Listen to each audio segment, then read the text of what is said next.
ఆగాగురే దొంగతనానికి ఇంట్లోకి ద్రోవ ఇంట్లో దెయ్యం ఉంటుంది దెయ్యం బొక్కనే చిన్నప్పుడు దెయ్యాలతో డాన్స్ చేసేవాడిని నేను బొక్క అందరం బయట మళ్ళీ ఇక్కడికి వచ్చానేట్రా లోనకి రావడం తప్ప బయటకు వెళ్ళడం మన చేతుల్లో లేదురా ఏండా ఇంట్లో కూర్చుని అంటది ఇది అక్క నీ పేరేటక్క ఏందా ఎండ అక్క మేము వెళ్తున్నాం అయితే ఇంకా ఏందా నీ దగ్గర కూర్చుని ఎండ ఎండ అంటే పని అవుతుంది మాకు బోల్ పనులు ఉన్నాయి బయట ఏందా ఏందా లేదు వర్షం అరే ఎండా బొక్కని జాయిగా వచ్చారా పోదాం ఏండా డోర్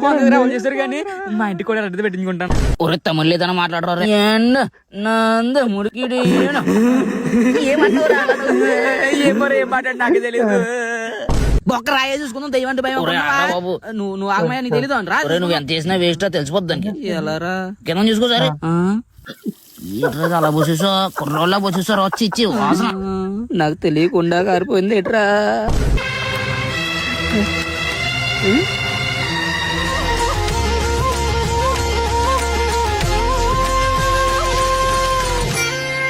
ఏందా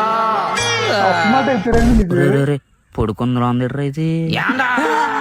అక్క బయట ఎండ తగ్గిందాక వర్షం కూడా వచ్చేది అందాక మమ్మల్ని వదిలేక మేము పోతాం ఏండా పద కూర్చుందాం అక్క మమ్మల్ని ఒకసారి పంపించాం ఇంకో బయటికి వెళ్ళి వాతావరణం నెలను చూసి వచ్చేస్తాం అక్క మళ్ళీ వచ్చేస్తాం మళ్ళీ వస్తావా పక్క నేను నాన్న కాదు నువ్వు రా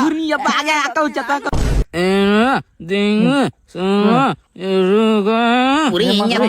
దయ్యం ఇప్పుడు బొట్టల కొత్త చూడు సినిమాలో చూసాను నేను పాత సినిమాలోని ఇంక మూత దయ్యం రాగానే ఇందులోకి ఏట్రా ఇది మళ్ళీ పోయిందిరా దయ్యం ఏంటా